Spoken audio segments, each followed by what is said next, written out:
Listen, I've never had any problem expressing my opinions, but what we're doing here is bigger than that. These are conversations that need to be had in an unfiltered way. Drag racing's all I've ever done. It's all I care to do.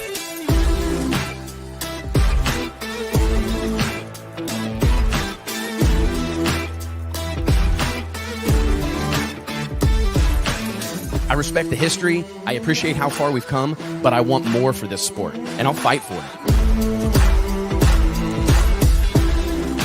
It's uncut, it's unfiltered, this is the show of shows.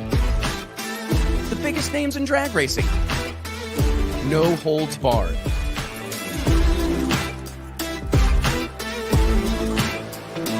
This is the great American motorsport, drag racing. Prove me wrong, I'll wait.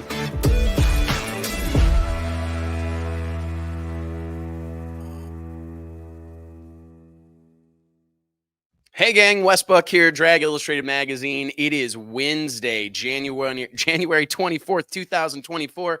Hope you're doing well out there. We've got wild things happening in the sport of drag racing. So honestly, I think we forgive ourselves and skip over the pleasantries and warm welcome and get right into this. We've got records being obliterated, absolutely obliterated across the board at Bradenton Motorsports Park this week in the build-up, in the lead-in to the, I'm not sure how many times they've done this, but a bunch. The U.S. Street Nationals, a coming together of sorts of Doorslammer's racing's best and brightest. And every day of testing so far, we have seen records fall. It started yesterday with earlier this week, with Turbo Todd Moyer dipping into the 3.4 second range in his twin turbocharged Carl Stevens Jr. tuned 69 Camaro. The very next day, gosh dang, I think I'm accelerating the timeline here. Wednesday, today's Wednesday, right? It all runs together at this point in time. Anyways, earlier today, Jason Scruggs, driver of the Mississippi Missile, one of drag racing's icons, especially Doorslammer drag racing's absolute icons, the one and only Jason Scruggs, clicks off a 3.460 jaw-dropping run in an outlaw trim Pro Mod Camaro. And I guess it just kind of begs the question, and we'll talk about some of the details of this, but I want to bring my co-host onto the show and dive right into this conversation. Mike Carpenter, buddy, what are your thoughts on this deal right now? Man, it's like with everything going on, and this is popping up, right? And we're right leading up to US Street, kind of getting prepared for the pro race. We're getting prepared for World Series. And there is no off season anymore. We're just right into January and we're setting records. Big news popping all the way around. It's really, to me, interesting to see sort of, instead of this being a test session for the upcoming event or for the upcoming season, whether these guys are running NHRA, PDRA, whatever, we're swinging for the fence again. So I wonder like what's brought that about. Obviously this is something these guys have been working toward for a little while now. They didn't just all of a sudden decide to, pull some weight out of the car and throw it together and try to go set records. I know that Scruggs' car is a purpose-built machine. So sort of a mindset change all of a sudden to these guys. Now we're going home run hitting and we're trying to set records in the 8th mile and quarter mile. I got to tell you, there's so many things, and I'd ask the comments to chime in with your thoughts on these subjects, these records falling left and right. I mean, we've seen Doorslammer action on the 8th mile, unbelievable runs, and Doorslammer action on the quarter mile. So it's been a very, very interesting couple of days. But I do think we're seeing it's interesting how things are cyclical, right? Mm-hmm. We're not that far removed from pro extreme style drag racing kind of going the way of the dodo. And I honestly thought, and I still believe, that it's a largely unsustainable brand of drag racing. However, I think there's a way to do it, and there's clearly some interest. I don't know. And it goes to a lot of the things that we've been talking about for weeks and weeks and weeks here, is a promising future. I think that that's what everybody's looking for. We're all willing to go through a rough day if we know we're going to have a really amazing tomorrow. And I wonder if there was a bigger prize, Mike, like if there was a bigger reward for this, maybe there would be more movement towards it. I think about, I think we've already got that a little bit. Donald has announced the deal that he's doing, and maybe that's some of the catalysts for it. But these guys, Todd Moyer has always been a long ball hitter. We know that Scruggs has. And going back to what you said about sustainable in being a form of racing, I think you almost have to separate the two, because I don't think you're going to see sustainability or side-by-side runs uh, for this type of performance. It's going to be dialed back when they actually get into eliminations. It's pure long ball hitting, one-off exhibition, type stuff. The only thing I'll say about that, though, is that with the introduction of technology that we have now, it does make it more likely for these guys to be able to repeat. I mean, we've already seen that with Todd Moyer. How many passes has he made in a row? 2 or 3 at this point in that range.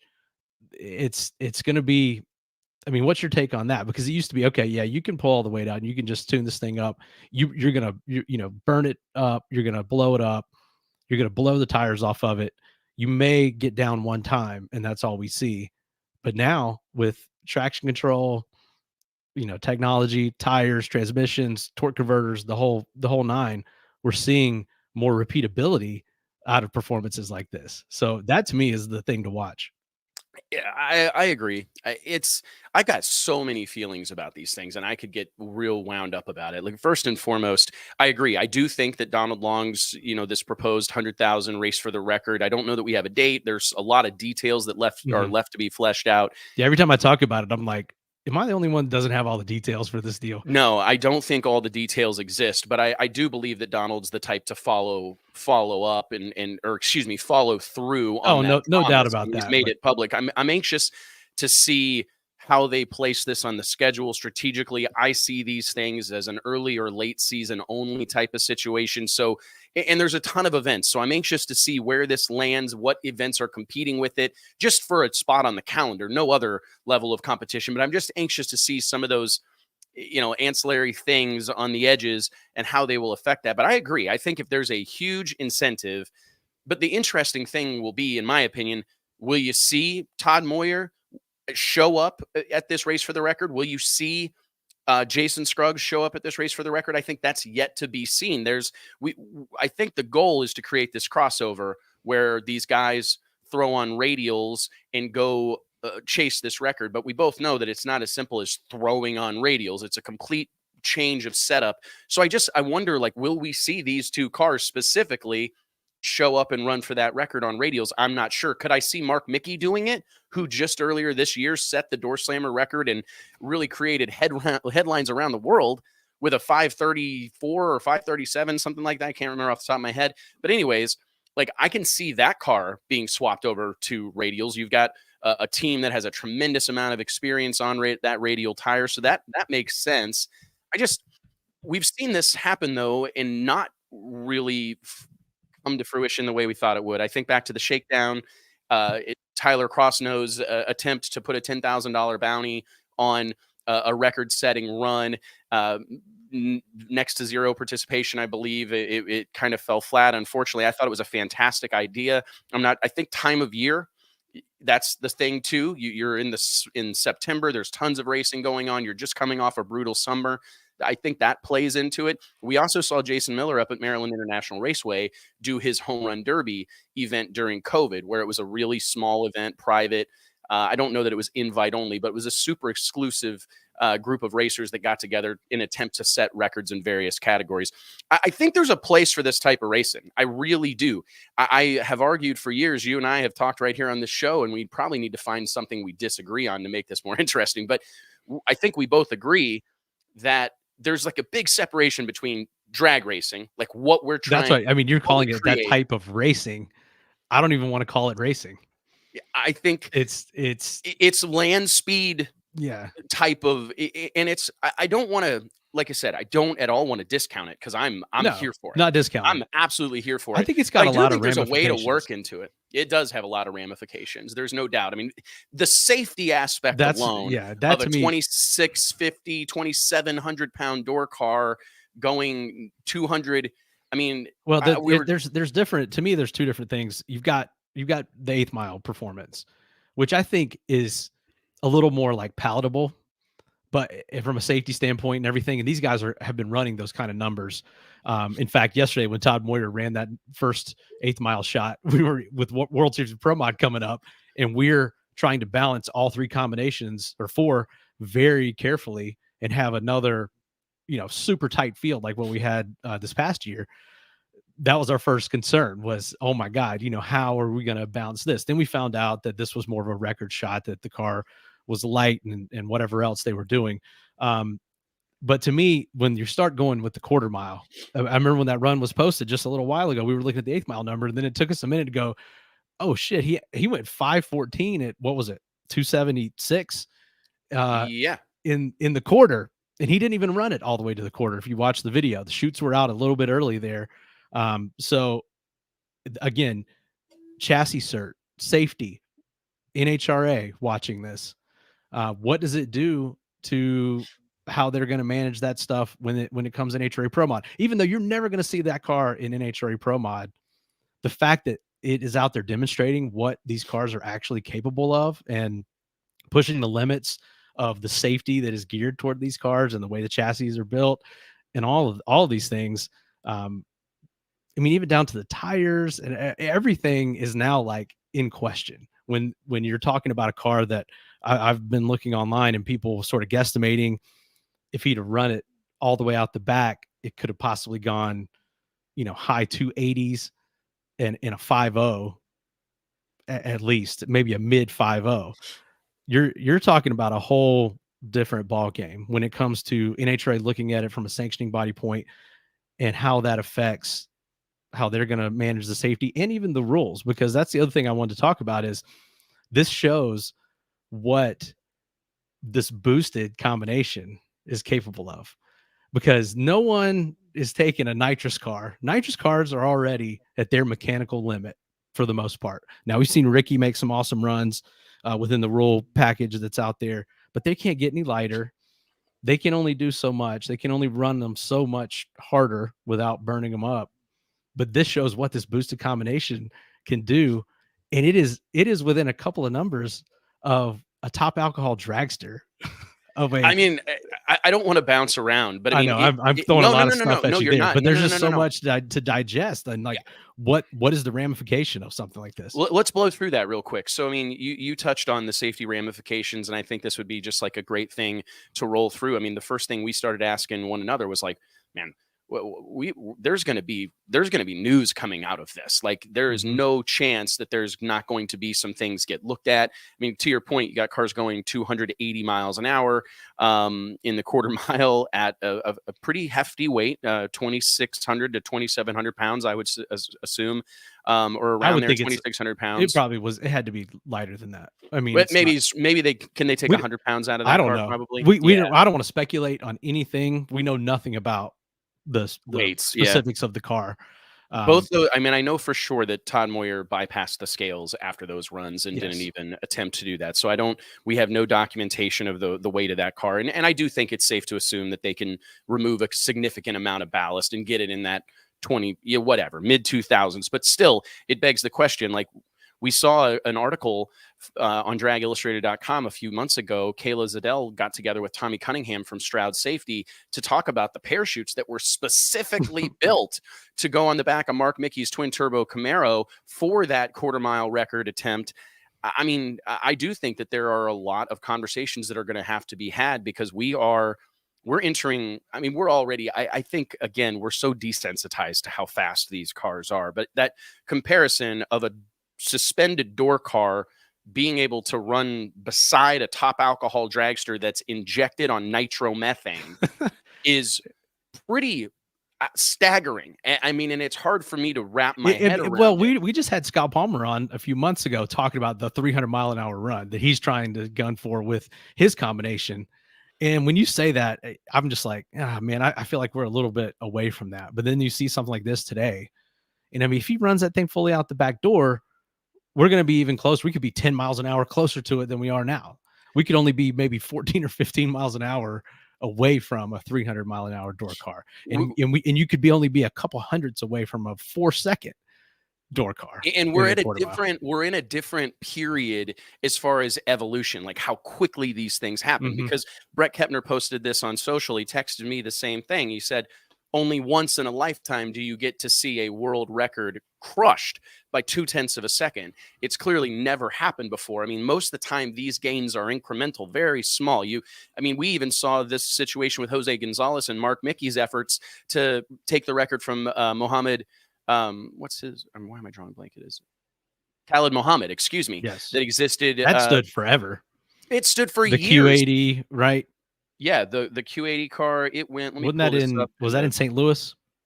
No, it was in Boston. Oh, overseas. That's right.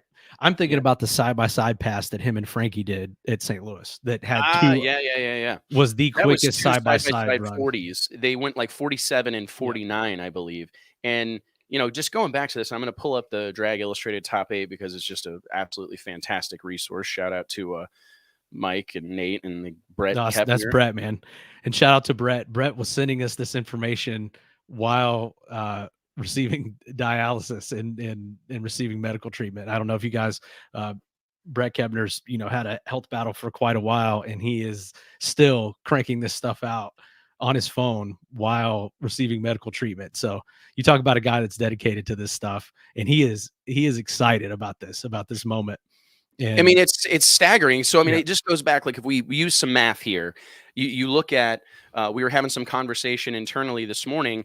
If you see Jose Gonzalez spread from the 8th mile to quarter mile was 53 miles per hour. He was going 219 at the 8th mile.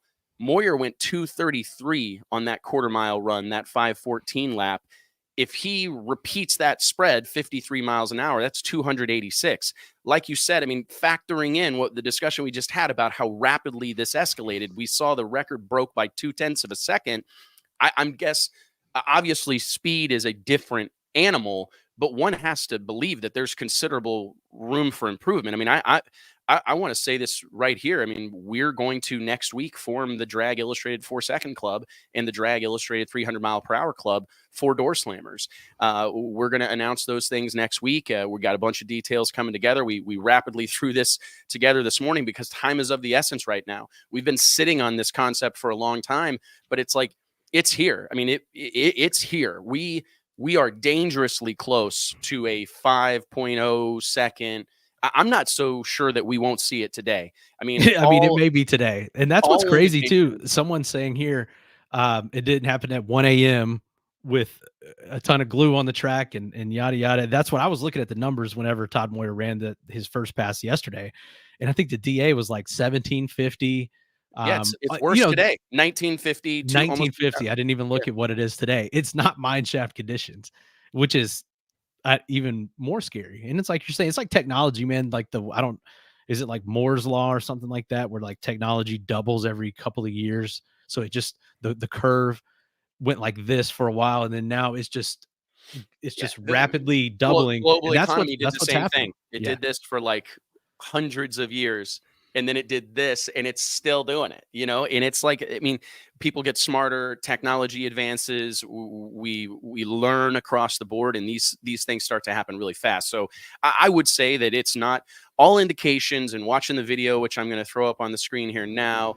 Todd Moyer, the car appears to be definitely on the traction control there midway through the 8th mile, shoots out at the ET cone. We're hearing attempted to lift off or was out of the throttle around 1,100 feet. Yeah, I was going to say, it looks like he's off of it right at 1,000 feet to me. We'll play this a couple of times here.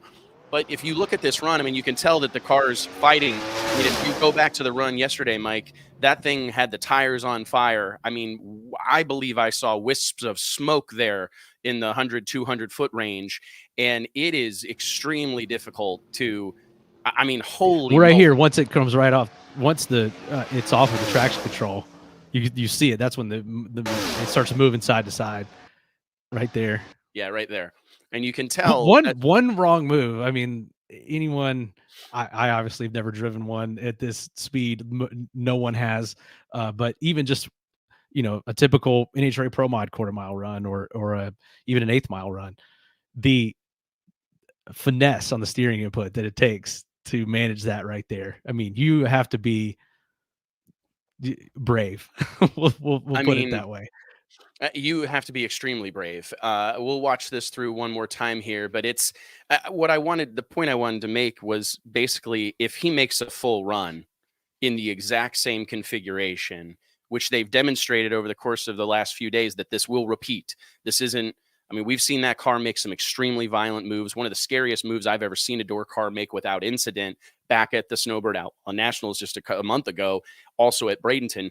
But if they repeat and run it through the quarter mile, that is a mid 5-second pass. I mean, that is a 5:08 more than likely.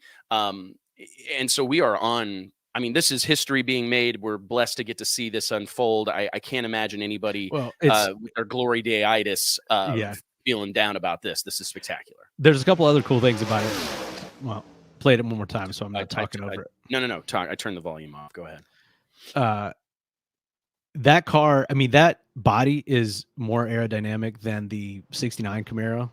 We know that, but I don't know the numbers as far as in the wind tunnel, how that compares to like the 5-star Camaro body. That's a Bickle Camaro body there.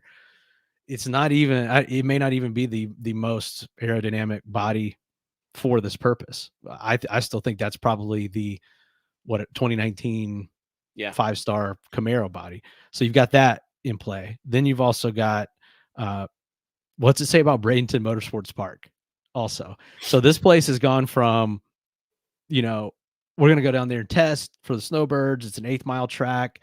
Now it's having big pro mod events in the 8th mile. Now they're going down there for these 8th mile events and running quarter mile.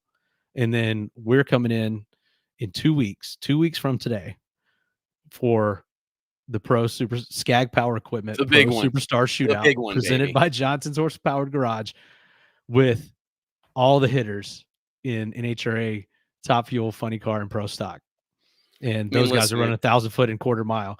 So what's it say about that facility and its ability to handle that kind of performance and its sort of like evolution over the last few years? I mean, that's pretty incredible too.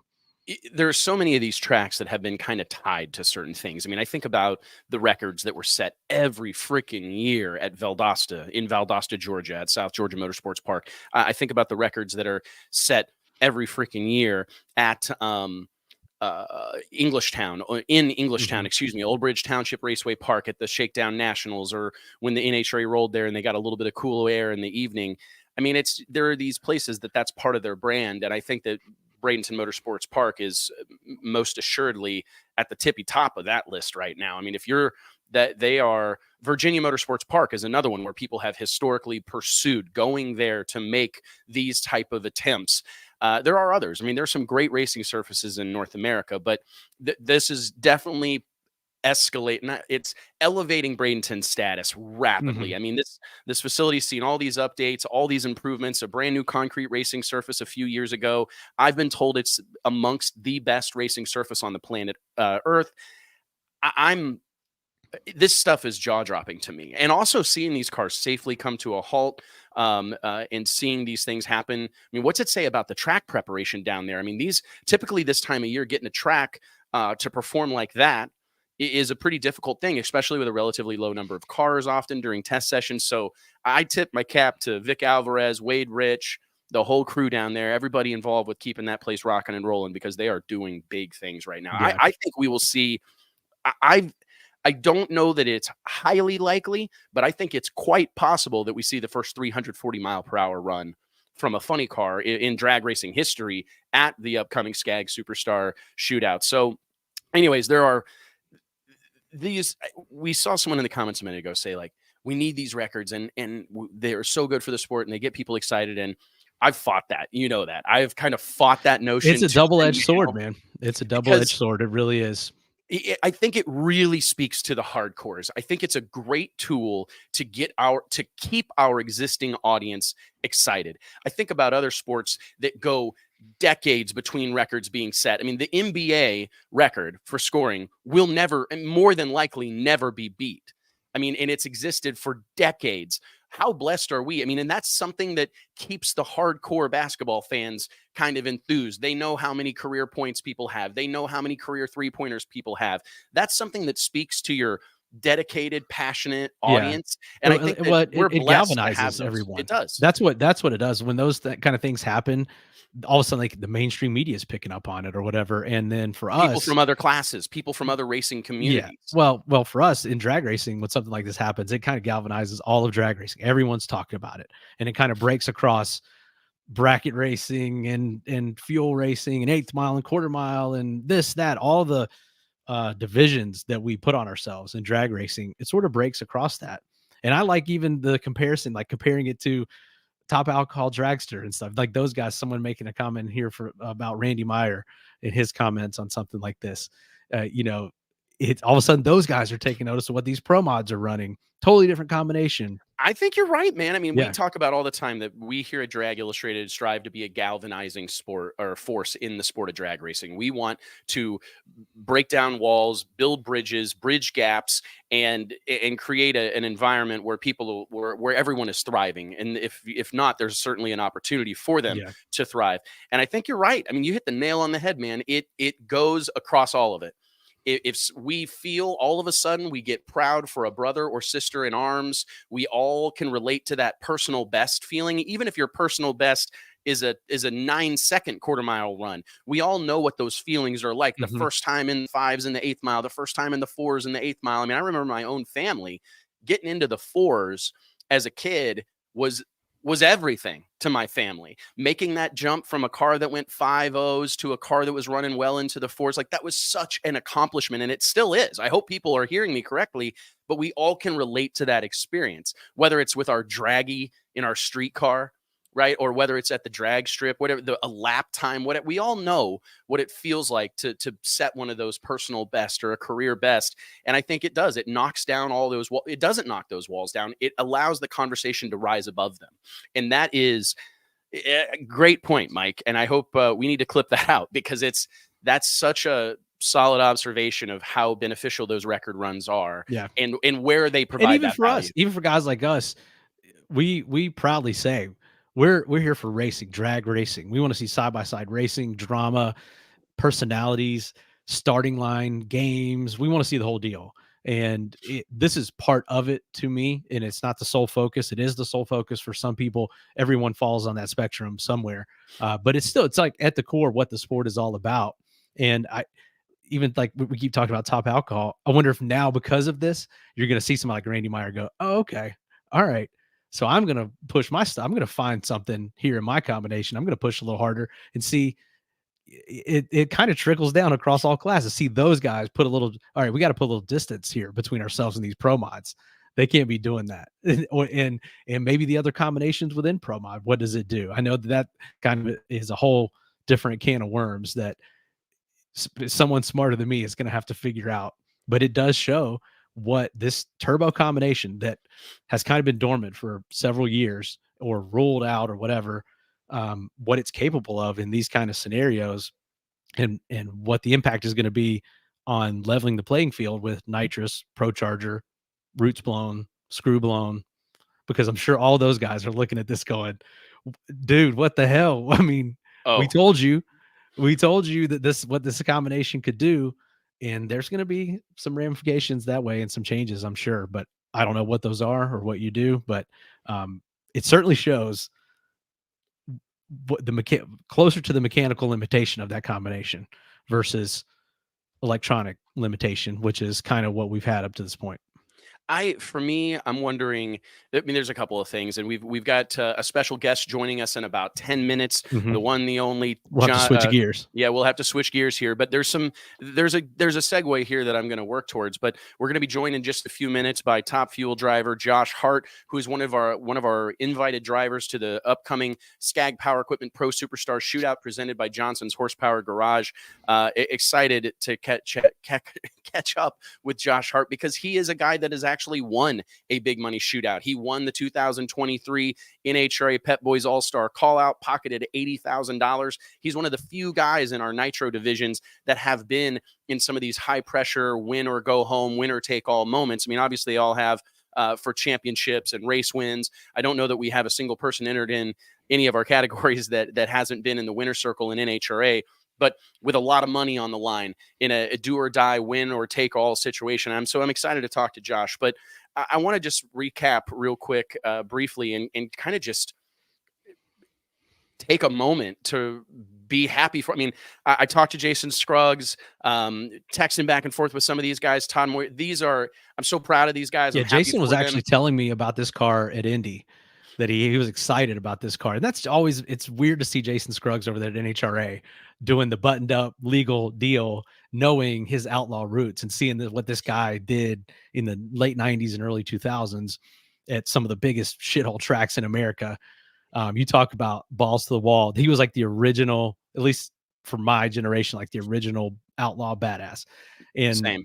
And he was excited about bringing this car out, that he had this new car being built for this purpose. So it's really cool to see what they're doing with it already.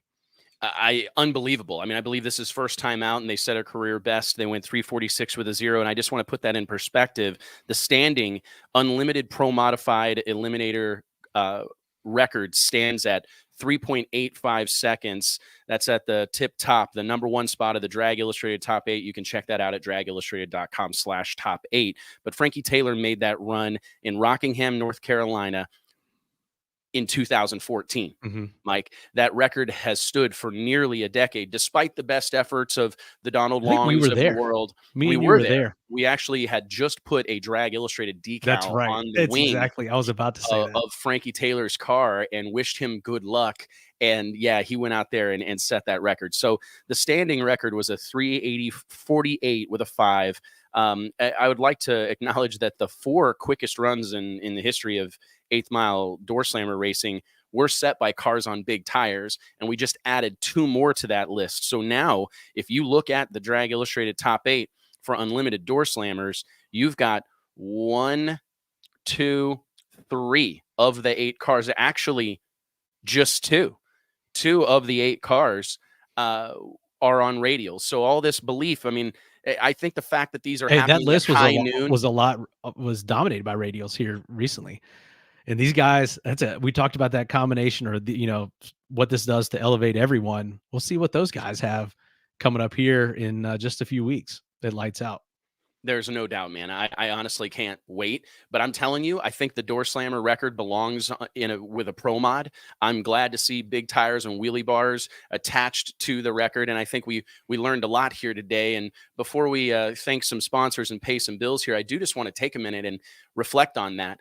I'm so proud of big tire drag racing. I think over the course of the last decade or so, there's been this real tug of war going on between the radial tire contingent and the big tire contingent, and the promotions have all done a fantastic job pouring fuel on this fire. You can hardly open your eyes and get on social media without seeing Donald Long lambasting the big tire, slick tire community. And it's poured a lot of fuel on this, as I said, and it's exciting for me, personal victory, to see those records belong to big tire Doorslammers, cars that I call pro modifieds, that I believe would identify to you as pro modifieds, their owners. So anyways, what a cool moment. And I think this is going to be good for the sport over the course of 2024 and likely beyond, to keep this tug of war going.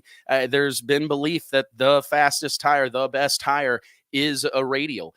We've seen all the nuances that are required to run that tire at these type of ETs and produce these type of ETs and speed. It's middle of the night, early in the morning, killer conditions, mine shaft air, and we're seeing these type of runs being made today, this week, at Bradenton Motorsports Park, in modest at best air, good air, and in the middle of the day. So I think maybe this is going to bridge the gap a little bit and allow us to continue to pursue setting these records and doing these crazy things and accomplishing these insane feats, but do it in a capacity that still serves the show, still serves an entertainment purpose, can still happen in front of a crowd at a reasonable time, can happen during good weather. This is an exciting time for the sport of drag racing. And the next thing I'd like to talk about, and you guys know how much we value you and how much we value your dedication, your time every week. It still baffles me that we get so many people to join us to talk about the sport of drag racing every week, and your attention means a lot to us. But another group of people that we similarly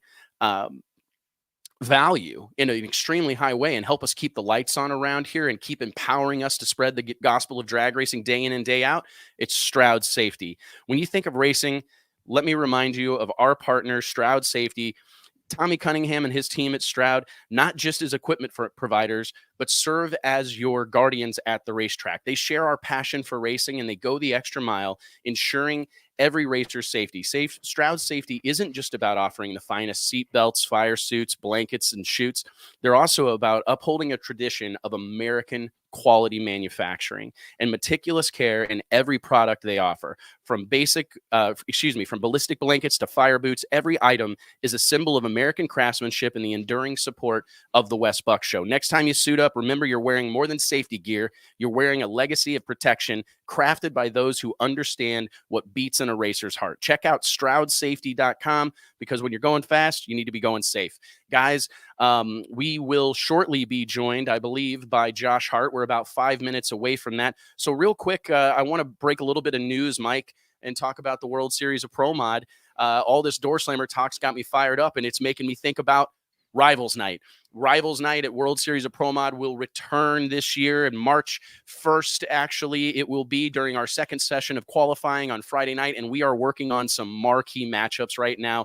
I'm looking at a rematch. Spencer Hyde, the reigning defending World Series of Pro Mod champion, going head-to-head with his rival, Kurt Stedding. They faced off in the final round last year with $100,000 on the line. Spencer Hyde came out on top. Love to see those two run it back, and we're going to make it happen on Friday night. But I got to ask, Mike, is the stage set for a Moyer Scruggs? Is the stage set for a Moyer Mickey? I kind of wonder if we don't need to see some turbo on turbo crime. We'll have to see. And we'll have to see what happens with the rest of US Street, which is, it's always cool to see this race happen, about a month and a half in front of World Series of Pro Mod and allow us to kind of set some of this stuff up. We'll see what happens once they get into eliminations and what goes on there. I mean, if you're just running them in the current trim they are now, I would love to see Moyer versus Scruggs, but Moyer versus Mickey in legal trim may be cool. What about we got Stevie Fast back this year. What about some of the shit talk between him and Keith Haney? Are we going to fire that back up this year? I'm working on it right now. It's funny because Stevie Fast Jackson comes into the fold, and all of a sudden I've got a lot of people reaching out to me wanting to run him. It's crazy. The guy races with a target on his back. And sure. I've had multiple drivers reach out to me and say, hey, I want Stevie Friday night under the lights. But I've had one specific guy reach out with similar thoughts, and his name, Keith Haney, wants to run things back. These two have gone head-to-head on a couple of occasions during some iconic events, Lights Out 7, namely, or excuse me, I think that was Lights Out 8, wasn't it? Might have been Lights Out 10. I don't know. There's been a lot of iconic. If you can keep up with that, you got a better memory than I do. Well, I used to pre-COVID, but I digress. But I do think the stage is set for a Keith Haney versus Stevie Fast Jackson match. I was thinking about this one this morning, and I'm in the process of setting this up. I want to see Tommy Franklin and Jim Halsey get it on. Last year, we saw Tommy Franklin go head-to-head with Keith Haney in something of a battle of the Midwest Drag Racing Series versus the PDRA. It was a really cool moment, but I would love to see kind of a new take on that and throw the two baddest nitrous racers on the planet Earth today in the ring and let them go head to head. And I'm working on some side bets. I'm working on some wagers that I'm excited to share with folks, but I love these matchups. What was your reaction? I know that there were people that are like, oh, these are fixed fights or they're predetermined. There's no real grudge, but man, these drag racers take this shit seriously. They do, man. You don't think that Halsey wants to run Franklin? I know Halsey was not thrilled that he didn't win that championship this year. And I know he was going to come out swinging this year. So that's a big matchup. What about these are two of my Carolina guys here and two of the best drivers to ever do it, in my opinion. What about Jason Harris versus Travis Harvey? We see Travis Harvey with a new combination down there at US Street, going from Pro Charger to Screw Blower. We know Jason Harris has got the Party Time car. I think he's bringing back out the same car from last year, but two of the best. You can put those guys in any car on the property. You can put them on big wheels, and they're going to drive the shit out of them. And they're two of the best pure drivers. North Carolina is stocked with these guys, but these are two of the best. So that's the battle of the Carolinas right there. If you're watching along, tell us in the comments who you'd like to see go head to head. If you're unaware of who's racing at the World Series of Pro Mod, you can check out worldseriesofpromod.com, click on event info, click who's in the field, and you can help us make some of these matchups. But I think that's a keeper right there, because if you remember, we ran that race in 2023. We put the Carolina Kid and Party Time opposing one another on Friday night under the lights at Bradenton, and I got some. Those two were like, man, we've raced each other so much. We've had to run each other at Big Dog. We've had to run each other at PDRA. We've had to run each other at Darlington. We've ran each other and everything. You want us to run again? I said, that's how a rivalry is born, boys. That's exactly why we've got to do it, because I think both of them would love to try on for size someone from the West Coast, or from someone from Texas, or from someone in the Midwest or Northeast, to do some sort of regional rivalry. But what I want to see, I want to see two guys who meet often, whose paths cross often. Oh, yeah. Those because guys, we can lean on that. I bet those two guys have raced each other more than any two Pro Mod drivers currently competing across all kinds of classes. What about this? Is another good one that Braden, man, what anybody that has a good comment has like a challenging name. I think this is like French or something, Cajun. It maybe. speaks to our reach, Mike. Braden Croteau. Yeah, Croteau. How about J.R. Gray and Lyle Barnett? This is another like scalding hot rivalry with some real tension to it. I mean, there's some real drama surrounding that relationship, and I'm going, I want to see those two race. And that's part of the tradition that the World Series of Pro Mod has become and will continue to become, is Rivals Night, and building in some of these matchups that we can't be sure we'll see on Sunday. These are the best drag racers in the world, the best race cars in the world. These are not one-hit wonder type of racers or cars, and the dynamic changes dramatically on Sunday at World Series. I mean, it is an extremely tense environment. There's a lot on the line. There's a lot of people watching. So we need to make sure that these matchups the fans want to see. I've been talking about this a lot on social lately, Mike, that the fans are the boss. And like, these questions have to be asked. Like, who do you want to see race? We can make it happen. It would be no fun if it was impossible, right? If we couldn't make these matchups happen. But that's what makes the World Series so special, is that we can, because we race a common car. We run pro modified. We run a singular eliminator. We're able to do this fun matchmaking. And Friday night for me, and the way we're going to ramp it up in this year with production on Friday night, this is my favorite. I don't know. It's all my favorite. I say that about every part of it, from the national anthem to the winner's circle to the first round of qualifying to Rivals Night. But it's special. And I think we're building something. Like, I really feel we can use this World Series of Pro Mod to reignite an interest in Doorslammer match racing. I mean, I want to create an environment where people like Spencer Hyde and Kurt Stedding are being booked in to match race. That's the way it was, at man. Venues. My whole childhood, my dad sent me to college off of match racing. I mean, that's you got booked in, you got paid to run, you sold a bunch of t-shirts, man. That's what built the early, we talk about it every time. So built the early days of funny car racing, of nitro racing. It's what built the early days of Pro Mod. And we've got some more great suggestions. Everybody's throw in the comments your recommendation for Rivals Night, the matchups you want to see. We've got some suggestions here. Todd and Ty Tutterow. That's a pretty cool one. I don't know how many times that's happened. Not a lot. I mean, what about father son racing each other often? Yeah, Jason Lee and Todd Moyer. We're getting basically Todd Moyer versus everybody. Todd Moyer versus Jose Gonzalez. Stevie and Spencer. That would be a good one. And Stevie did kind of call. I don't know what you'd call it. It was like a half call out. That's a tough one, man. I think he called Spencer out on his show last week. That's a tough one. I want to see. I want to see Kurt Stedding and Spencer Hyde run it back. We get one shot with these guys, and if I had to pick the one I want to see, I think there's going to be a lot of interest and excitement and buzz. I mean, it goes back to what the fans want. I think the fans are going to want to see Stevie Fast line up with Keith Haney. There's some bad blood there. Some of it's lighthearted and fun, but it's rooted in a truth that these two, have competed against each other. And Keith has a different viewpoint, I think, on the way everything has worked out than Stevie does. So I think that's going to be a fun one to try to build on. How about Jason Scruggs going head to head with Todd Tutterow? I asked Todd to do a race with Scruggs last year, and I don't believe we got it done. We were trying to make another matchup, and we ran out of time to get it set up. But I would really like to see Jason Scruggs and Todd Totoro. I mean, are there bigger legends in Doorslammer drag racing? That'd be like a throwback, man. That'd be Yeah, awesome. right? Drag Racing Mayhem is asking, don't the drivers pick? They do, but we're allowed to make suggestions.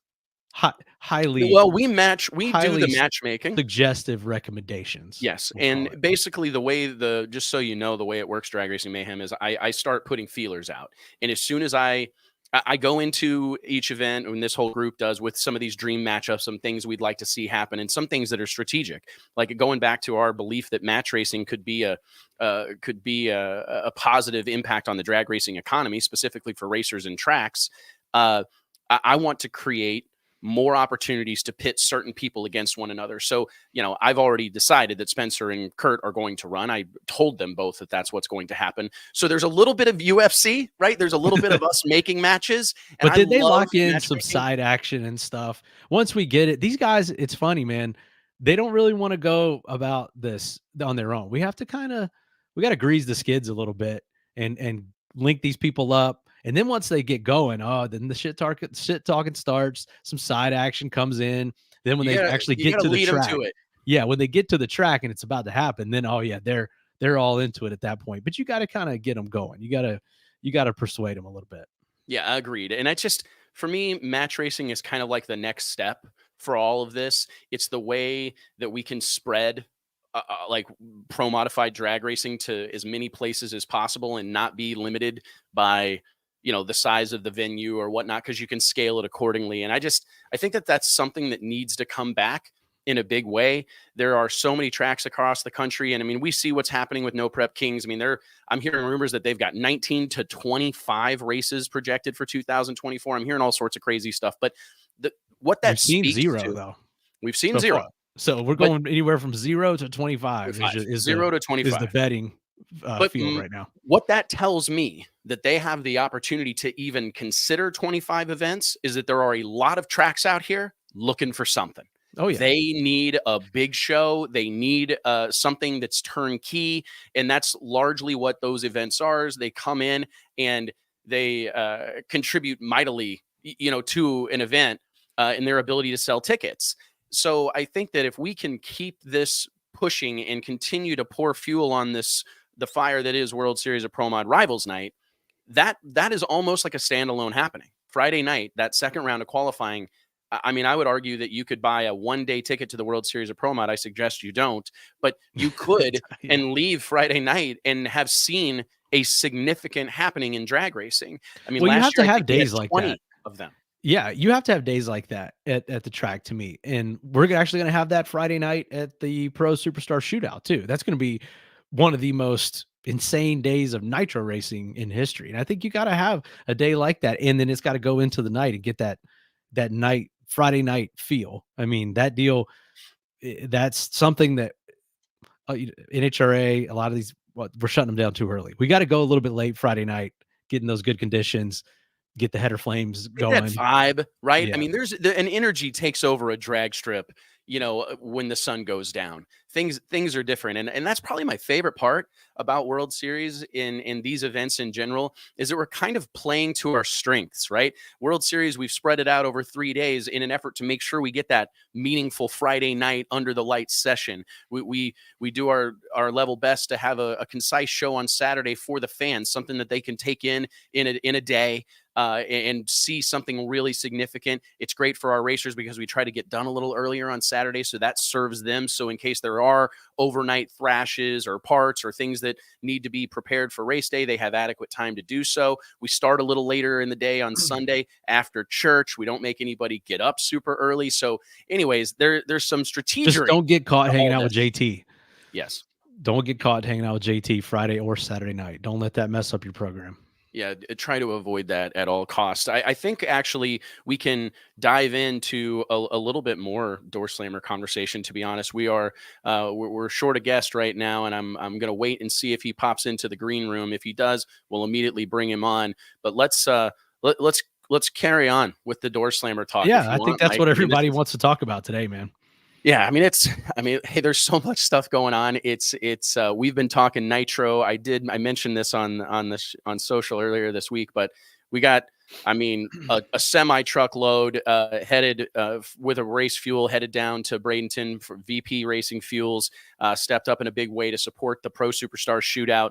Can't wait for this deal, man. I mean, for a multitude of reasons, but it feels like the last 8 months have been like the last have been 8 years. The amount of work that's gone into this deal, the amount of people involved, but it's so cool to it's you said it this morning in our team Slack. We can see the finish line finally. And yeah, I don't know if that was motivational for our team or not, but yeah, it is close. We're starting to see. I was really proud of you. Well, it's one of those. It could be one of those. Is the light at the end of the tunnel? Oh, it's actually a freight train coming your way. That's it, it's going to be a little bit of both. But yeah, man, we've put in a ton of work. There's been such a collaboration on all levels. I think, like I said, it's been a new experience for almost everyone involved in it, and we're rolling in hot to Bradenton in 2 weeks, man. I mean, it's going to be the amount of stuff on its way there and going to be there over the course of that week is mind blowing alone. So just get your ticket, get there early is my recommendation. Yes, avoid that would be traffic. my recommendation as well. I mean, I think we could talk about it. Ticket sales are trending as far as, our experience with things at Bradenton Motorsports Park are highly positive. I mean, I think what's happening, what we're going to be seeing there. What's happening is it borders on historic. I think it is historic in a multitude of ways, but I think in terms of fanfare and turnout, we're about to see something really spectacular happen, and I can't wait for it, man. I just think about, like you said, all that's gone into this, but I do think that what the energy and the momentum this deal has, it's rooted in optimism. Like, that's the secret sauce. Like, I saw a comment on social. It's like, it's just another NHRA national event.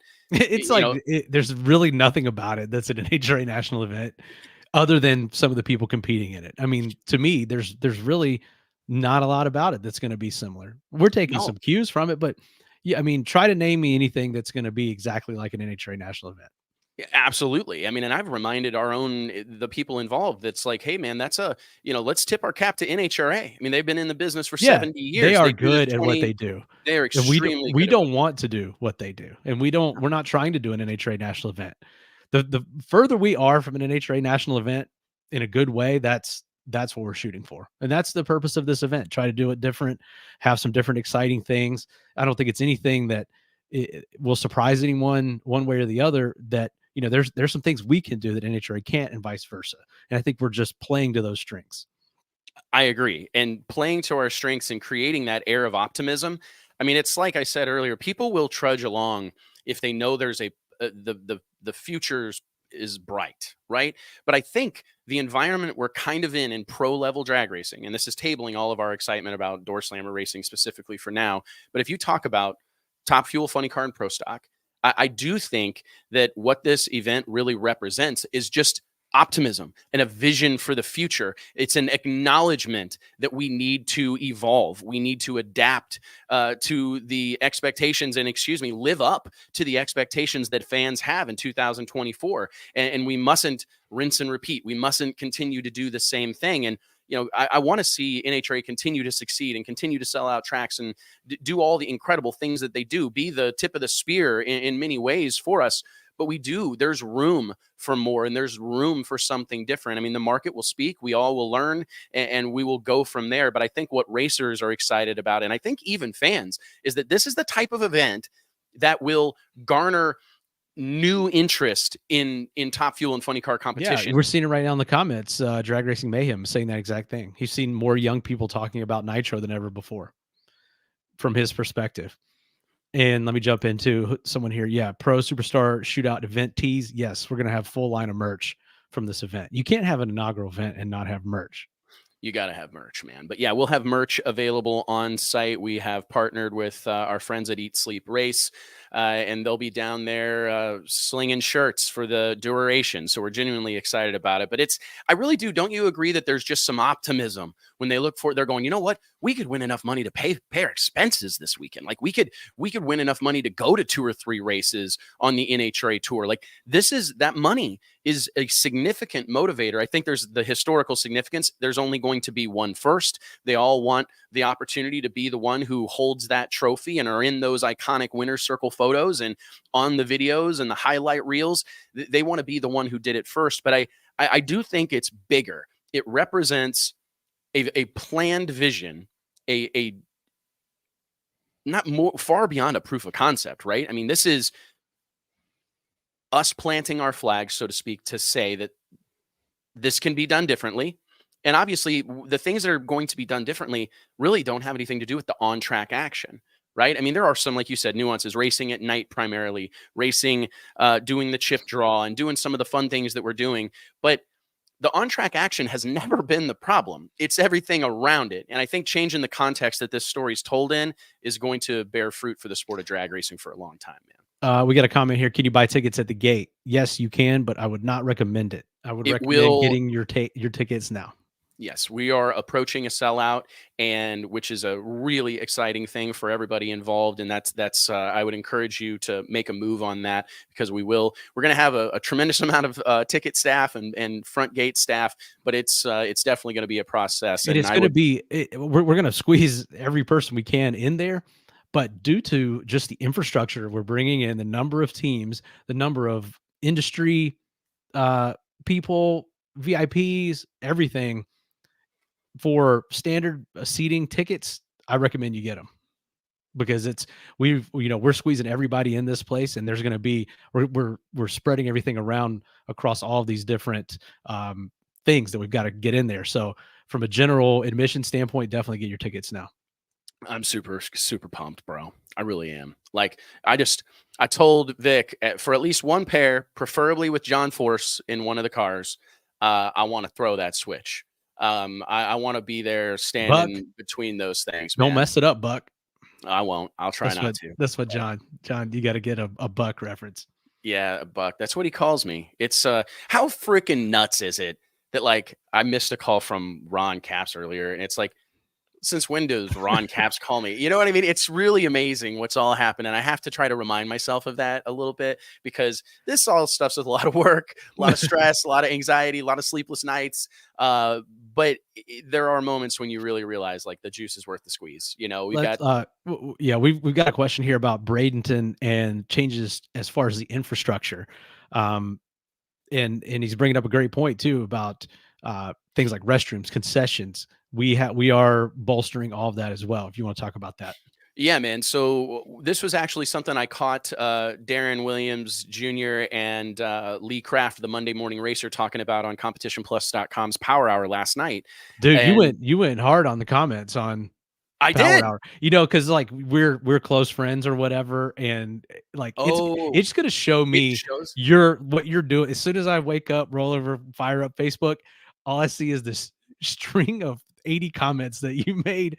I'm like, okay, this looks crazy right now. Let me just obviously making these comments to things they were talking about. But if you pull it up on Facebook right now, it's hilarious. Like, you may have there's no other response. It's just you just laying it all out. Well, what happened was, that's if you catch me, if you're trying to text me or you're trying to do a pod, that perfect window for me is about 8:30, because my daughter's trying to go to bed, and we have this routine where I lay down beside her bed, and so I'm there with my phone and one AirPod in, because she will be very frustrated if I have both in and can't hear her in case she needs something. So anyways, I have my one AirPod in, and last night I'm sitting there getting ready to wait till she falls asleep so I can get up and go back to work. But I'm scrolling, and I go, oh, Power Hour. I want to see what these guys are talking about. And they're talking about independent events and their favorite independent events. And I started spamming the chat, the comment section with World Series of Pro Mod and Pro Superstar Shootout. But it was, I think that where were we going with this? I think maybe they said something about concessions or whatever. They were talking about the exact same thing. They brought this up, how incredible it's been to see Bradenton Motorsports Park invest the way it has. And I made a couple of points.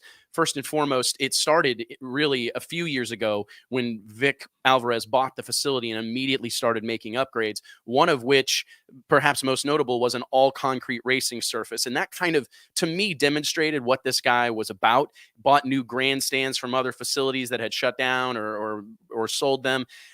Really started stepping the place up fan experience wise, fixed up concession stands, fixed up bathrooms. And then we've seen in 2023, we poured about $80,000 worth of asphalt and started our first expansion of what we call the pro pit area. We knew we were coming into the event with 61 pro mods, and we really wanted to make sure that we could get as many of them on paved parking as humanly possible. And then headed into 2024, this is when real big things started happening. The Professional Racers Owners Organization self-funded a series of improvements to the facility, including widening the return road 10 feet to make it easier and actually possible to get a Top Fuel dragster out of a pit stall at Bradenton Motor Sports Park. So we had to widen the return road. We added, I believe, about $200,000 worth of paved parking to put all of our Top Fuel and Funny Car and Pro Stock teams on pavement. That was something that was really important to us. There were some safety considerations made. We put in additional fencing to make sure our fans are an adequate amount of space away from the racing surface, moved the scoreboards out so the posts were further away from the racing surface.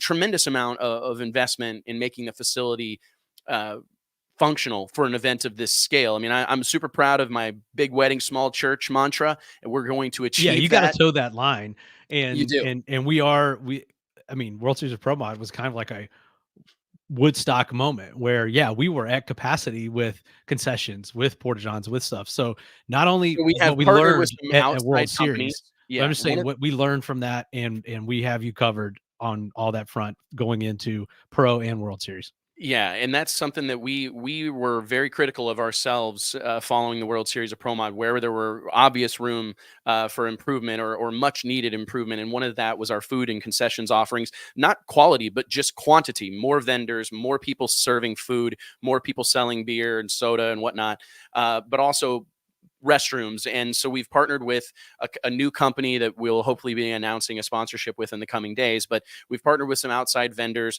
to bring in the support staff required and the equipment required to service an event of this size adequately. So that's something we're really proud of. We got bathroom attendants coming this year. We're actually bringing in a luxury toilet for our VIP guests that we'll put beside a double-decker VIP structure that we're building on the starting line immediately behind the water box. We've got a massive music stage coming in that is straight out of Lollapalooza, a massive music festival level stage coming in. We've got a small stage being put in front of the tower for our DJ and master of ceremonies. We've got 2 jumbotrons coming in 2 distinct locations. We'll be able to have fans watch along on the Flow Racing live stream from over at our music stage, the Skag Power Equipment music stage. We'll also have people be able to watch along or catch a replay on the jumbotron that'll be placed alongside the tower there at Bradenton Motorsports Park. We're partnering with Johnson's Horsepowered Garage to put in a VIP beer garden that's going to be a really cool space with some cool cars in there and the opportunity to grab a cold one and hang out and get out of the sun for a little while. We've got VIP areas on either side of the water box with high top tables and bar stools. It's going to be absolutely spectacular, man. And I think that the fan experience, drag racing has never seen ever, period, the level of production that is going into the 2024 Skag Power Equipment Pro Superstar Shootout. This event, no one will have ever seen anything close to this level of production at a drag race in the history of time. So I'm real proud of that. We got a question about kids. What's our 12 and under? 12 and under. I couldn't remember. 12 and under, free, totally free. So bring the kids. Absolutely, man. I mean, that's bring the wife and kids. Part of this. And here's the thing: is there are the same things that apply at other drag racing events that have become part of our, the traditions that exist in drag racing. Every ticket is a pit pass, and that exists here as well. I had several emails from fans saying, "Hey, because this is kind of an exclusive event, are the pits still going to be open to the masses?" And absolutely, yes, the pits will be open to the masses. I can't wait to see these racers trying to navigate the crowds and deal with all the interest, because this is really bringing King Kong, Godzilla, So, I mean, every one of them to every monster to one location. A lot of, I mean, it's been what, 40 years or something like that? No, not 40 years. The late 80s since John Force has graced the drag strip at Bradenton Motorsports Park. I mean, this is going to be a significant happening on so many levels. We got Don Garlitz, Big Daddy Don Garlitz, coming to be our grand marshal. I mean, I'm so proud of these things, bro. Like, this is everybody. We're bringing in thousands of guests from around the drag racing industry and other industries that are showing interest or have demonstrated a commitment to this event. It's really spectacular, man. I mean, the coming together that has happened here. I mean, I can't wait to see it. The lights, the VIP double decker structure in the water box, essentially, it's going to get people's attention. Well, let's talk about, I mean, lights. Musco's coming in, bringing in lighting units. I don't even know what they're called, but we've got two big time partner with them. Mobile light trucks. And even like safety changes too. We're gonna have helicopters. We have all the full deal that you have to have when running these nitro cars that is outside the scope of what we typically do for the Pro Mod event. So we're gonna cram as much of this as you can, everything you need into the space there at Bradenton Motorsports Park, and it's going to give it a feel like none other. Like you're saying, the fact that, I mean, I think we've had some comments about you can't have spectators can't bring vehicles into the place. Dude, you're not even going to need a vehicle. You're not going to need a vehicle because you're going to be able to walk.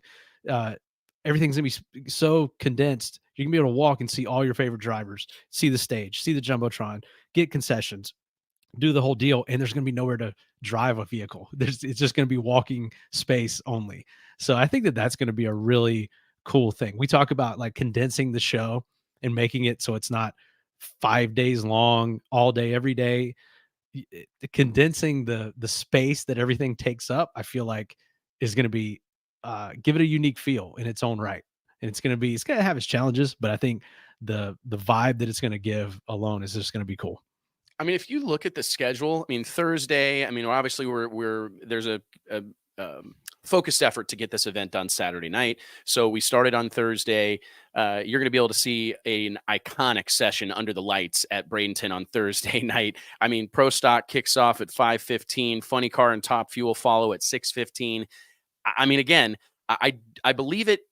I don't know that it's highly likely, but it's absolutely possible that we see someone run 340 miles per hour at this event. And it could happen on Thursday night. Looking at Friday, I put into the comments on the Power Hour last night, I think the most incredible day of nitro drag racing perhaps ever. I mean, speaking strictly in volume, of course, on Sunday, on race day, you get to see 4 rounds of racing, but the numbers dwindle as we go. 16, 8, 4, 2. And it's still a massively incredible thing. And the consequences are much different. The payoff's much more significant. But this Friday, seeing what's going to amount to 26 nitro funny cars and Top Fuel dragsters collectively make 3 runs each inside of a day. I mean, we're going to see nitro on the track at noon and done at 6:15. You come out to the track for 6 hours, you're more than likely going to get to see 3 rounds of nitro racing, and every hitter on the planet Earth will be there. That's another thing that we need to talk about. It's not looking like we're going to get connected with Josh Hart. So let's touch a little bit on the lineup itself before we turn this thing over to the fans. Our hotels sold out in the area. Probably. I mean, there's not an overwhelming amount of hotels with everything going on down there.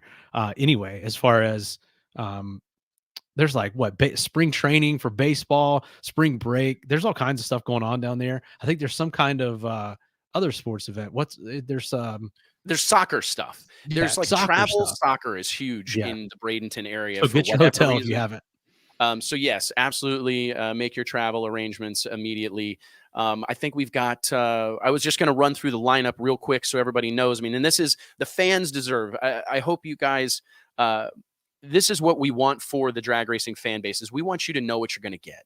We feel that is an expectation, not a goal. That is something that we need to deliver. Fans need to know that their favorite drivers and their favorite cars are going to be at the track when they get there. There's not going to be any surprises. And that's why we've labored and strategized a concept with an invite-only drag race to make sure that the best and brightest are there, the biggest names, the biggest characters, the racers, the cars that fans want to see. Top Fuel Dragster, starting with the reigning defending NHRA Top Fuel World Champion Doug Coletta, followed by Sean Langdon, Brittany Force, Leah Pruitt, Tony Schumacher, Clay Milliken, Justin Ashley, Antron Brown, Josh Hart, Steve Torrance, Billy Torrance, and the first to 300 in the 8th mile himself, Mike Salinas. In Nitro Funny Car, we're going to be joined by J.R. Todd, the GOAT, John Force. We will have Austin Prock filling in for Robert Height, Matt Hagan, Tim Wilkerson, Bob Tasca III, Alexis DeJoria, Paul Lee, Ron Capps, Blake Alexander, Cruz Pedregon, Chad Green, fresh off a big win, first of his Nitro Funny Car career in Pomona, and Dave Richards. So, I mean, this is going to be a Nitro deal. This is the ultimate Nitro shootout. I mean, and I'm glossing over the fact that we've got 20 pro stock teams. Let's mention them quickly. Greg Anderson, Dallas Glenn, Camry Caruso, Matt Hartford, Dave Connolly, Derek Kramer, Eric Latino, Erica Enders, Troy Coughlin Jr., Aaron Stanfield, Fernando Quadra Sr., Fernando Quadra Jr., Christian Quadra, Jerry Don Tucker, Jed Coughlin Jr., Chris McGahey, Mason McGahey, and Larry Morgan. I mean, holy moly, we got some blasts from the past in there. We got some fresh faces in there. This deal is going to be bananas. I mean, those are, again, this is what the fans want, and this is what the fans deserve. An opportunity to see everybody that's anybody in a single location at a single time. Yeah, man. I mean, I don't know what else to say about it. It's coming together. It's going to be one of a kind for sure. And I'm getting excited about it. The Flow Racing, we need to mention those guys also and what they're doing, investing in this event and investing production value, time and effort, what they're doing with the Road to Bradenton series with Courtney Enders, that we're already seeing some of that. They've got some stuff planned. I don't know how much I can say as far as what they're planning for at track, but I think you're going to see some unique things and production levels that you haven't seen probably since World Series of Pro Mod 2023. As far as their investment in drag racing specifically, I know they do a lot of cool stuff outside of drag racing. And the chip draw, someone's asking about that. Yes, you will see that broadcast on Flow. That's going to be a big deal, a big part of the event. That's why, I mean, we've seeing got these guys, their reaction, seeing the good matchups. You're gonna get to see all that up close on the live stream. I'd prefer and recommend you be there in person, but if you can't, catching it on Flow is going to be second to none, really. And I've seen a lot of comments too when we posted the talent that's going to be broadcasting the race, as far as Ralph Shaheen, Jack Beckman, and the whole crew. And the number one question is this going to be on TV? Is this going to be on the broadcast network? Blah, blah, blah. No, it's not. And it's going to be, if you want to call it pay-per-view, you can call it that. I wouldn't call it that because it's a year-long deal that you get from Flow. Yeah, that you can get all kinds of other content throughout the year, or you can do the monthly or the 1 month price, which is, to me, makes no sense because there's so much going on Flow throughout the year. So I don't call it pay-per-view, but it's definitely going to be streaming only, which I think is another unique aspect to this deal. Obviously, a lot of stuff's going that way. But no, it's definitely not. It won't be on YouTube. It's not going to be anywhere but Flow Racing. So, I mean, I think this model is, clearly effective. I mean, aren't there multiple TV shows that are streaming only? I mean, that are very significant TV shows. And I mean, I think about all the IP NFL. Netflix has. Peacock had a playoff game this year, and everything's going that direction. I know I don't love it. It's not a perfect scenario. We're kind of in a transition right now. People are worried. Right. Oh man, well, pretty soon NFL is going to charge us $4 for every playoff game to stream it on pay-per-view. But I don't know. I think we're a little ways away from that. But in this scenario here, we're not doing 20 races a year like NHRA. We're not doing a deal with Fox. We're not going to be on ESPN. We partnered with Flow Racing because they're wanting to grow this segment of the sport and all the others that they're involved in. I mean, and do you want to be on, which side of this do you want to be on? That's kind of how I look at it. Like, I'm never going to undervalue broadcast television ever, because we've seen how powerful it can be. But this is the way things are going. Absolutely. So We're going I'm to see for more and me, more of this. I want to be investing and I want to be partnering with people that are on the front side. I want to be on the leading edge of this technology. And the things that we're going to roll out at World Series of Pro Mod and the Pro Superstar Shootout directly tied to the stream, they will be seismic. I mean, Brian these are McAdie's making another great example here. The WWE Netflix just bought them for $5 billion. So that's going to be now on Netflix. I think Amazon Prime just bought into the regional sports regional sports networks that broadcast NBA games that aren't on national networks. Those are going to be on Prime Video. So things are going this way, guys. And again, we can't be caught with our pants down and behind on this stuff. This is the way, Flow is leading edge for us in this segment of the sport and investing in it. So this is the way things are going. Yeah, and we need to get behind it because to just kind of bookend the Flow Racing contribution to this event has been extremely significant, and it's been cumbersome for them. There's been technology that had to be figured out. There's been real hard logistics that had to be figured out. A tremendous amount of travel, a 25-part Road to Bradenton video series that Courtney Enders has led the charge on. I mean, holy moly, she's gone all over creation filming these things, and they're fantastic. A great way to get to know the cast of characters that exist within the Skaggs Power Equipment Superstar Shootout, but also 15 live cameras in pits at the Pro Superstar Shootout. I mean, fans are going to have the opportunity to dive into the pit area of the team that they want to follow along. We obviously had to start somewhere. We selected 15. We partnered with 15 teams to put a camera area in their pit area so fans can watch along throughout the weekend. I mean, didn't want to holy mention moly. it, but yeah, that's going to be the exciting part about it. This is who's this? Stan Waxberg.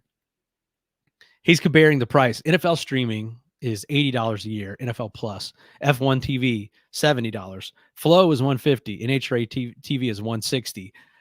Does that make sense? What's your take on that? I mean, I've got my take on it, but I want to hear yours first. I don't know, man. F1 TV, I subscribe to that. That's correct, $70 a year. I don't subscribe to the NFL thing. Just assuming all these numbers are right, like I don't know. I think Flow's a smoking deal. I mean, I really do. When I think about there's a lot more on there. I mean, NHRA TV there probably is closer to what you get on F1 TV as far as like number of races and then content outside of that. Maybe that's closer. But NFL Plus, all you're getting on there, I don't subscribe to it. I think I've seen basically what it's about. You get I think you get Red Zone with that. I think you get access to NFL Network. I think you get some other content, some games that are out of market typically, but it's not Sunday Ticket and it's not the full deal. Flow, comparatively to all those, the three mentioned, there's something on Flow 24 hours a day between everything they cover, and not just racing too, all the other sports they cover. If you're into that, Jitsu, ballet, I don't know, but it's marching band. I mean, they're huge in the marching band world, but yeah, I mean, I think it's also scale. You can, when you're the NFL or F1 or NBC or whatever, and you've got tens of millions of subscribers at minimum, that's going to change the dynamics of your pricing. And those guys also, I don't think are contributing back to the sport the way Flow does or NHRA TV. NHRA specifically, if you want that access, you've got to pay for it. You've got to subsidize it. They don't have a audience of 50 million people. That's what I was just sell it to for say. $5 a pop and then make it make sense. I expect a much smaller pool. I think anytime you start to get into a niche, you can expect to pay a premium, right? Yeah. So of course, I mean, I think it makes sense that I don't know if NASCAR has something like this, but I would imagine it's cheap. It's probably coming. I don't think they do. Well, I mean, F1 TV, $69.99. I mean, they've got a massive fan base around a massive global fan base. And I think that they're able to sell that to a lot of people. So I think it's all NFL Sunday Ticket. NFL Sunday Ticket is $300 a year on YouTube TV, and you got to have YouTube TV to get it.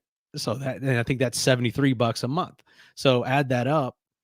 And I mean, that's closer to the content it's obviously the NFL. It's the most premium content you can get as far as sports programming, but like I said, Flo's got something going on all the time. So I don't know. The numbers to me make sense. And if you're diehard enough to sit here and watch me and Wes talk about drag racing on YouTube, you're diehard enough to pay $150 for Flow Racing for the content they have and NHRA TV. That's just the way I see it. Like if you're sitting here commenting, you love drag racing, and I know that $150 to watch all of it all year is a hell of a deal for you. $1,500.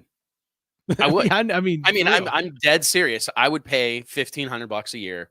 Yeah, without question, to be able to go watch Todd Moyer make this 349 run from the comfort of my own home. Right. Like I'm telling you, and this is, we'll leave closing notes. And I want to real quick, throw the Redline logo up on screen there, Blake. And I want to just thank Mark Beatty and the gang at Redline Oils for their support of this show. It's people like Mark and the team at Redline that allow us to spread the gospel of drag racing, that allow us to join you each and every week here on the Wes Buck Show to talk about drag racing. So I want to remind you that every episode of the Wes Buck Show is brought to you by our friends at Redline Synthetic Oils. Redline has been producing engines that producing oil that protects better than any other since 1979. Their formulas were born in the lab and have been tested on tracks around the world, from 11,000 horsepower nitro burning engines to the 50cc motorcycle engine in your pit whip. They have the lubricants and the coolants that you need. I like that. Pit whip, that's new. Redline's lineup of coolants, gears, greases, and motor oils have protected racers in championship quests in all forms of racing. Redline is engineered for enthusiasts by enthusiasts. As Mark likes to say, when you know, you know. Visit redlineoil.com to support the companies that support this show and the entire sport of drag racing. Mike, closing notes on just here on the live streaming thing and the Flow situation, and a huge shout out to those guys as well. But do you remember how much travel we used to have to do? I mean, people sometimes forget that like Drag Illustrated has been around now for almost 2 decades, and Mike and I have been arm in arm since day one, essentially. And I think about the effort that would go into tracking down Jason Scruggs. You would have to go to somewhere in the deep South at a Hattiesburg, Mississippi, or Huntsville, Alabama to see him. And if you wanted to see Todd Tutterow, 2 guys that we're talking about potentially racing each other during World Series of Pro Mod Rivals Night coming up in a month and a half, I mean, we would have to also go to North Carolina to Don Plemons Quick 8 to see Todd Tutterow. And if we wanted to see Frankie Taylor, we had the Madman, we'd have to go down to Houston, to Baytown, Texas, or Houston Raceway Park, Houston Motorsports Park to see him run. And it took a tremendous amount of effort. You have to keep up with it on ProModZone.com. ProModifieds.us, ProModZone. I mean, it was like the effort that went into following along with this stuff was tremendous. I mean, I think back to how hard it was to provide meaningful coverage of some of these events because there was no record of it really other than some computer printouts.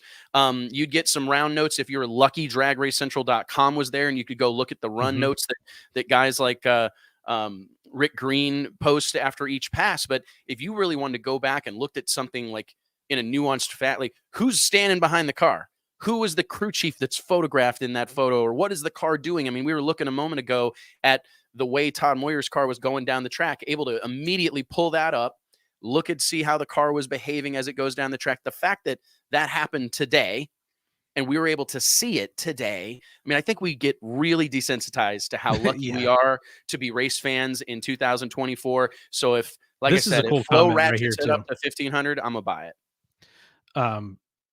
Jerry Ermert, he found us by way of dirt track racing. Now that's the beautiful stuff that we love to hear right there. Welcome, Jerry. And that's, again, another benefit of Flow and everything that they bring to the table. And I've always wondered how much of that crossover, we've heard some of this before. And I know that some of you guys have found dirt track racing and other stuff by subscribing for drag racing. So, I mean, that's just a beautiful thing to me.